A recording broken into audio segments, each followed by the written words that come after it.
খালি দেখা মাঝি দেখা যার মাঝি ওরে ভাইয়া যাও রে যাও তোদিন দাঁড়া বইয়া তুলা তুলি দিবি বাদে আমি আর আসসালামু আলাইকুম সুখ দুঃখের সংসারের আরো একটা নতুন ভিডিওতে আপনাদেরকে স্বাগতম। দেশ এবং দেশের বাইরের যে যেখান থেকে আমার ভিডিওটি দেখছেন আশা করি আল্লাহর রহমতে আপনারা সবাই ভালো আছেন। আমরাও আলহামদুলিল্লাহ ভালো আছি।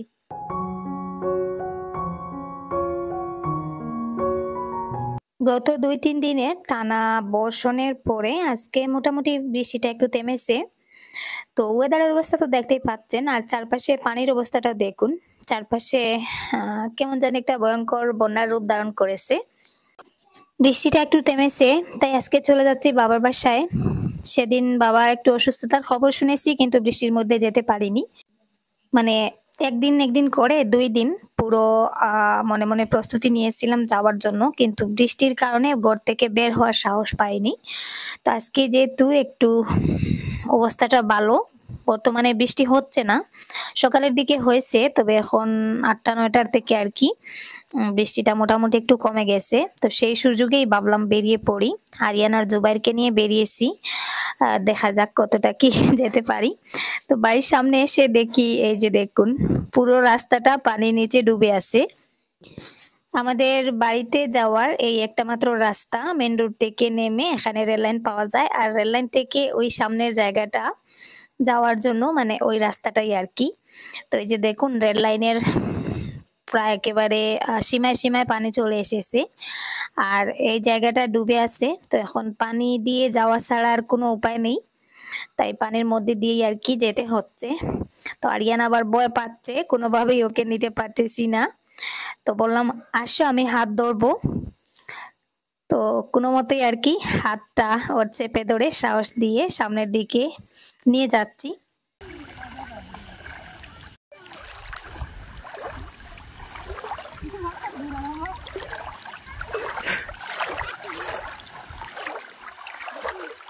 হাসম মাথা ঘুরে নানি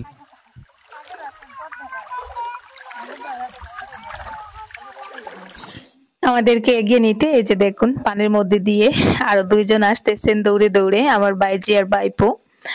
তো দেখতে পাচ্ছেন কাপড় চোপড় ভিজিয়ে একেবারে একাকার অবস্থা।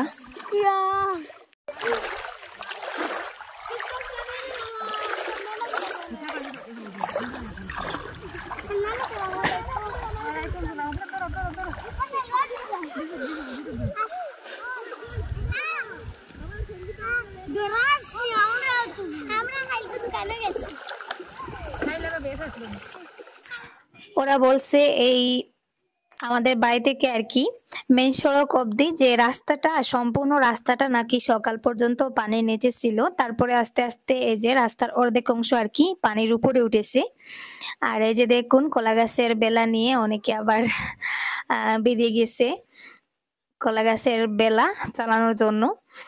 আর এই যে দেখুন এখানেও কলা গাছ কেটে বেলা তৈরি করা হচ্ছে।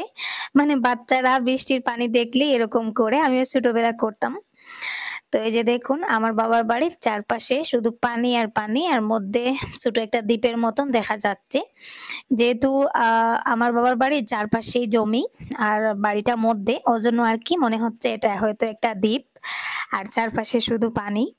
শুধু এই রাস্তাটা আর কি এখনো এই যে পানির উপরে আছে। সকালের দিকে নাকি এই রাস্তাটার মধ্যেও পানি ছিল। তো যাই হোক, কোনো মতে 7 সমুদ্র 13 নদী পেরিয়ে যে বাবার বাড়ি পর্যন্ত চলে এসেছি কোনো মতে।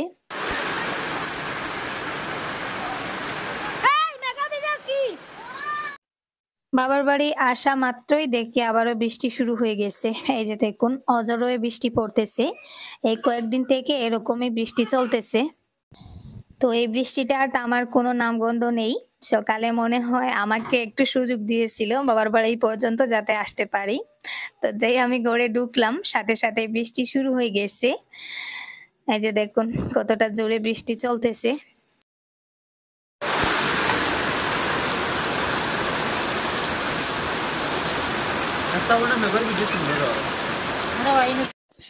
এখানে এসে একটু চা নাস্তা করলাম, তারপরে এই যে দেখুন একটা ছাতা নিয়ে বেরিয়ে পড়েছি কতটা পানি হয়েছে সেটা দেখার জন্য। তো ছাগলগুলো কিভাবে পানির মধ্যে দিয়ে দৌড়ে এলো আপনারা দেখলেন। তো এখন বৃষ্টি থেমে গেছে, ভাবলাম পানিটা দেখে আসি। আর আসলে আমাদের বাড়িটা তো পাহাড়ের উপরে, ওর জন্য বৃষ্টির সময় তেমন একটা পানি দেখা যায় না, বৃষ্টির সাথে সাথেই পানিটা নিচের দিকে নেমে যায়। আর বাবার বাড়িও পাহাড়ি অঞ্চলে, ছোট ছোট পাহাড়, তবে চারপাশটা আর কি একটু নিচু নিচু এরিয়া, ওর জন্য পানিটা এখানে জমে থাকে।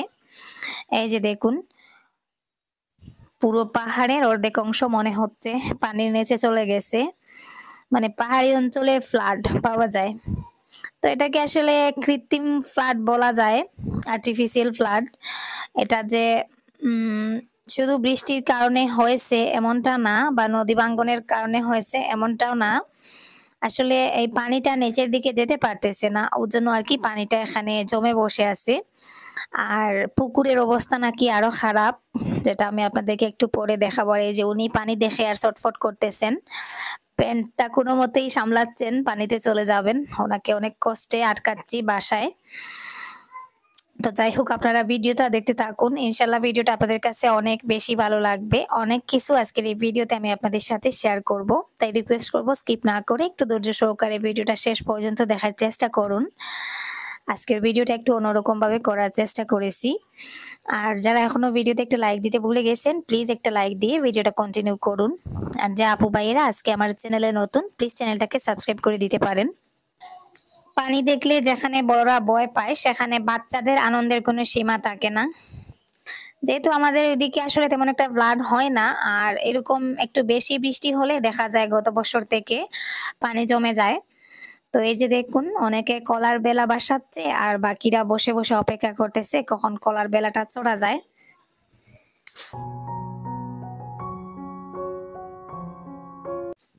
এর মধ্যে দুপুরের খাবার দাবার রেডি হয়ে গেছে, নতুন পানি, নতুন মাছের ঝোল, আলু ভাজি, আরো একটা সবজি ছিল। তো দুপুরের খাবারটা খেয়ে তারপরে আবারও বৃষ্টি শুরু হয়ে গেছে। তো এখন বেরিয়েছি ওইদিকে যাব, এই নিয়ে 3বার বেরিয়েছি পুকুর অবধি যাব, কিন্তু সাহস পাচ্ছি না, এখানে আমাদের পুকুরের রাস্তাটা পানির নিচে ডুবে গেছে। আল্লাহ আল্লাহ, দেবার বাবা সাবিনা খর ধরি হর, তুই নাইস না।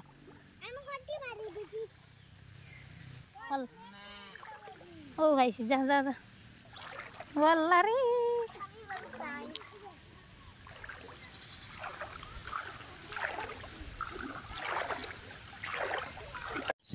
এখানে যেহেতু চারদিকেই পানি, আমি আসলে রাস্তাটা কোন দিকে বুঝতে পারছিলাম না। তো ও আমাকে রাস্তাটা দেখিয়ে দেখিয়ে যাচ্ছে আর আমি ওর পেছন পেছন যাচ্ছি। এখানে একটা কলার বেলা বসিয়ে রাখা হয়েছে। তো এই যে দেখুন আমাদের পুকুরটাও ডুবে গেছে। পুকুরে আমি কিছু মাছ ফেলেছিলাম, মাছগুলো বেরিয়ে গেছে, অনেক চেষ্টা করে আটকানো যায়নি, কারণ সকালের দিকে পুকুরের পাড়ের উপর দিয়ে পানি গেছে, ওই জন্য আর কি আর মাছগুলো আটকানোর কোনো উপায় ছিল না। তো আরিয়ান আবার ওইদিকে আসবে, কান্না করতেছে, আমি গিয়ে ওকে আনবো।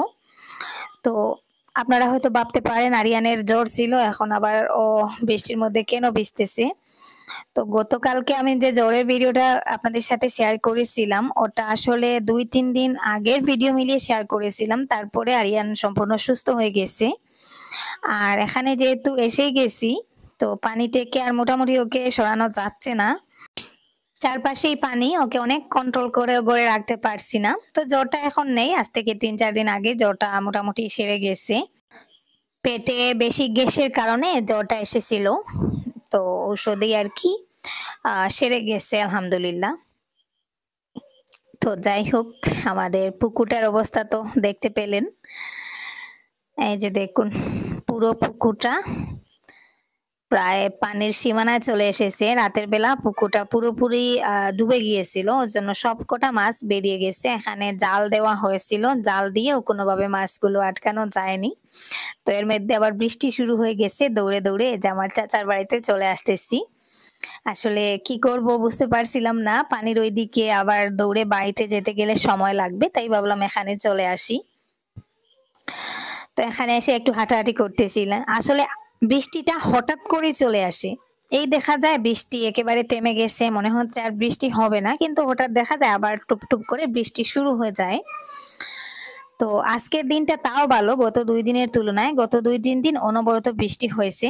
তো এখানে আবার বাচ্চারা কলার বেলা চড়তেছে, আমি দেখে আর নিজেকে কন্ট্রোল করতে পারতেছি না। সেই ছোটবেলা কলার বেলা চড়েছিলাম, মানে একটু বৃষ্টির পানি জমা হলেই কলা গাছ কাটতে দৌড়ে চলে যেতাম। তো কলার 2-3টা গাছ কেটে কলার বেলা বানিয়ে সারাদিন পানির মধ্যে আর কি কলার বেলা বাসাতাম। তো বেলাটা দেখে আর কোনোভাবেই কন্ট্রোল করতে পারছিলাম না, ভাবলাম একটু ছড়েই নেই।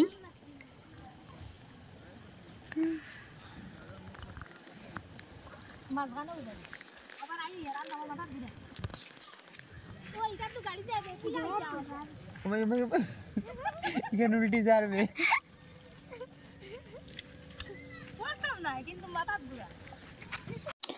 আমার ওজনটা যেহেতু এখন বেশি, কলার বেলাটা আসলে আমার জন্য ছোট হয়ে গেছে। তো কলার বেলাটা দেখা যায় ডুবে যায়। তো বড় মানুষ বাচ্চাদের বেলাতে উঠলে তো এমনটাই হবে। তারপরেও অনেক মজা লেগেছে, তারপরেও ভয় পাচ্ছিলাম, মাথা ঘোরাচ্ছিল, তাই নেমে গেলাম। আরিয়ান আবার কান্না করতেছে, সে উঠবে। তো কোনোভাবেই ওকে আসলে আমি আর কন্ট্রোল করতে পারছিলাম না। পরে ভাবলাম ওকে এখানে একটু বসিয়ে তারপরে আর কি নামিয়ে নিব। তো এই যে দেখুন ও বসে আছে। ওলা মাটিত কুসা মার, ওলা লাগাইয়া ওলা হোম কর কুসা মার মাটিত লাগা। ওলা কুসা মার। হে চালাইতো নি, উঠিয়ে চালাইতো নি।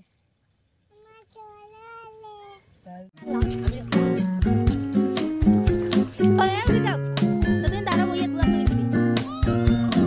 চালাই যা, আমি যা। তুমি চালাইতে পারবে না, ও হে চালাইতে পারবো। হে চালাইতে পারবো, তুমি না বইরো।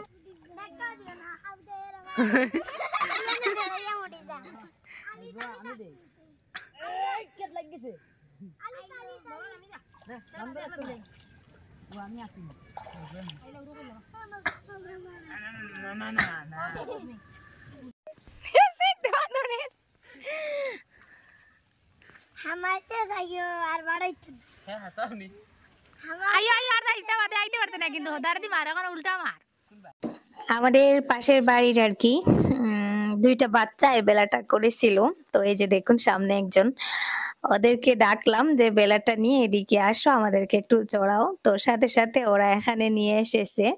আর যেহেতু জায়গাটা আমাদের বাড়ির কাছেই, আশেপাশে তেমন অন্য কোনো বাড়ি নেই, তাই খুব নিরিবিলি পরিবেশে বেলাটা চালানো যাচ্ছে, কোনো অসুবিধা হচ্ছে না। তো এই যে দেখুন জুবাইর উঠেছে, ও কিন্তু ভয় পাচ্ছে, তারপরেও নামতে চাচ্ছে না। তো ও জুক ভয় পায়, আর এই পানিটাতে জুক নেই। আমাদের এই দিকের পানিতে তেমন একটা জুক হয় না, কারণ পানিটা হঠাৎ করে আসে আবার হঠাৎ করে চলে যায়। আসলে চারদিকে এখন যা পরিমাণে পানি হয়েছে, নিচু অঞ্চলে যাদের যাদের বাড়ি আছে অনেকের বাড়ির ভেতরে কিন্তু পানি ঢুকে গেছে। জুবাইরদের বাড়ির উঠানের মধ্যে অলরেডি পানি চলে এসেছে।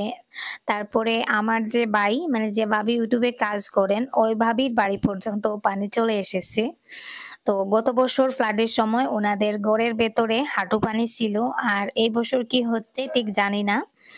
তো আল্লাহ যেন সবাইকে হেফাজত করেন, হেফাজতে রাখেন, এটাই দোয়া করি।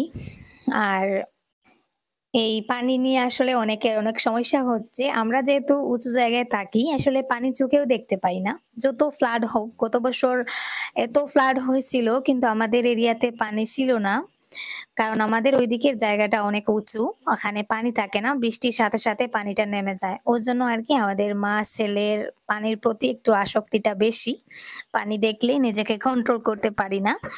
তো ছোটবেলা থেকেই আমি আসলে একটু পানি পাগল ছিলাম। বৃষ্টি হলেই আমি বলতাম যে অনেকের বাড়ি পানিতে ডুবে যায়, আমাদের বাড়ির উঠানে পানি কেন আসে না, যদি আসতো তাহলে উঠোনের মধ্যে মাছ ধরতাম। তো আসলে ছোটবেলা অত শত তো আর এটাই তো জ্ঞান ছিল না যে পানি আসলে মানুষের কতটা অসুবিধা হয়। তো এটা আসলে বুঝতাম না, একতরফা ভাবতাম যে পানি আসলে আহ উঠানের মধ্যে বেলা চড়বো, তারপরে উঠান থেকে বড়শি দিয়ে মাছ ধরবো, জাল দিয়ে মাছ ধরবো। তো এই যে দেখুন আমাদের বাড়ি থেকে পুকুর পর্যন্ত আসার রাস্তাটা পানির নিচে। তো ওরা কিন্তু দৌড়ে দৌড়ে চলে যায়, আমার কিন্তু এই জায়গা দিয়ে যেতে একটু ভয় করে, মনে হয় যে আমি হয়তো রাস্তা থেকে নিচে জমিতে পড়ে যাব। আসলে রাস্তা কোনটা আর জমি কোনটা বোঝা যায় না, এটাই হচ্ছে সমস্যা। এখানে আরো একটা কলার বেলা, এই যে দেখুন, ওটা হচ্ছে আমার বাইপুর আর কি করেছে।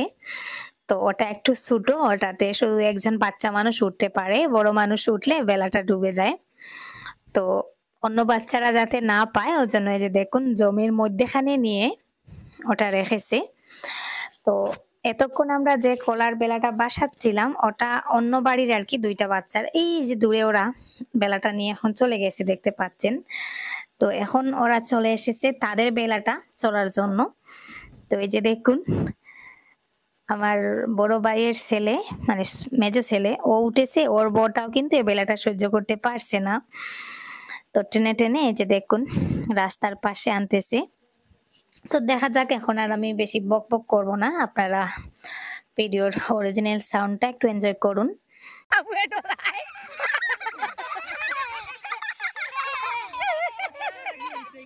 গান গাবো, আরে ভাই গানে কেউ গাছ না।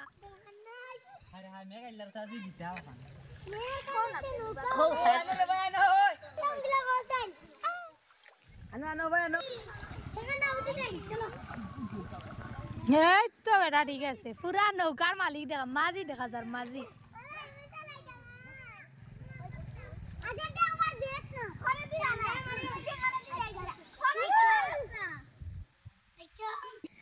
এতক্ষণ আমরা যে বেলাটা চালাচ্ছিলাম ওই যে দেখুন ছেলেটা পানির একেবারে মাঝখানে নিয়ে চলে গেছে।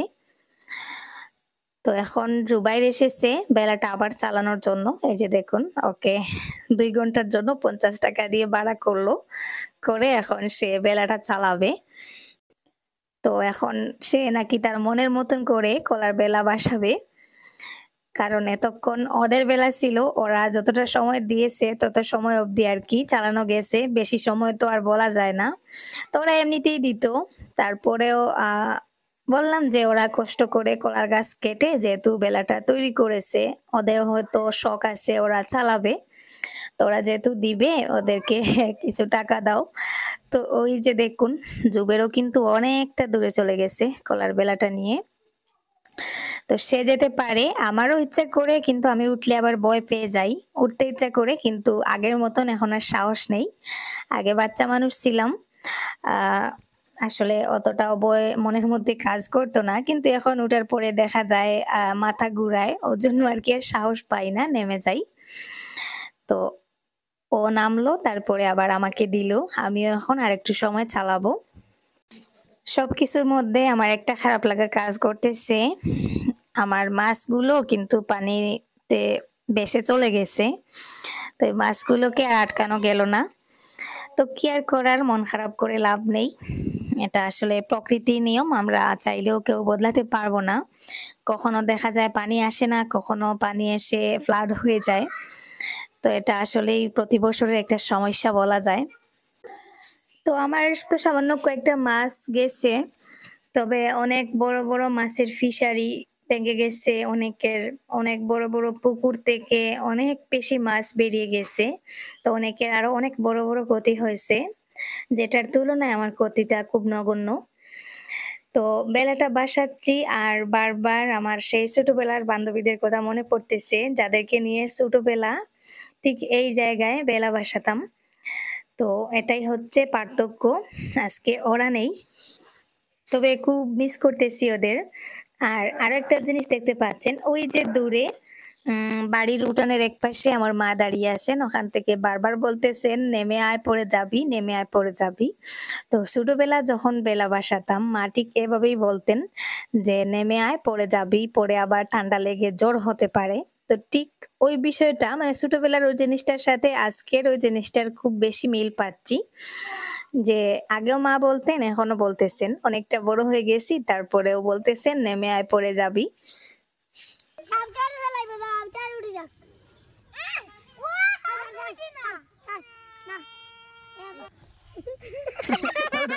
দেশ মাঝে যাইস না, দাঁড়া দাঁড়া চালা, দাঁড়া দাঁড়া চালা।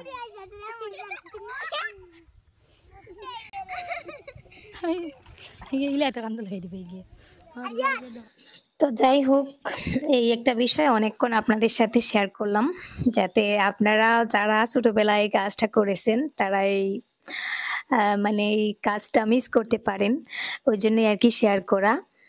তো যাই হোক আরেকটু সময় আমি বেলা বাসাবো। আসলে বেলা বাসানোর আ ভূতটা মাথায় চেপে গেছে। কেমন জানি একটা নেশা হয়ে গেছে। মনে হচ্ছে আরেকটু সময় বাসাই। আর আসার সময় আমি এক্সট্রা একটা ড্রেসও নিয়ে এসেছি। তো এখন গিয়ে গোসল করে আস্তে, আস্তে বাসার উদ্দেশ্যে রওনা দিয়ে দিব।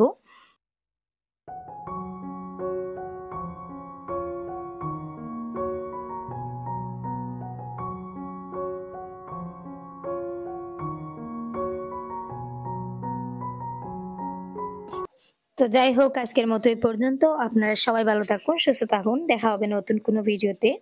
আল্লাহ হাফেজ। আসসালামু আলাইকুম।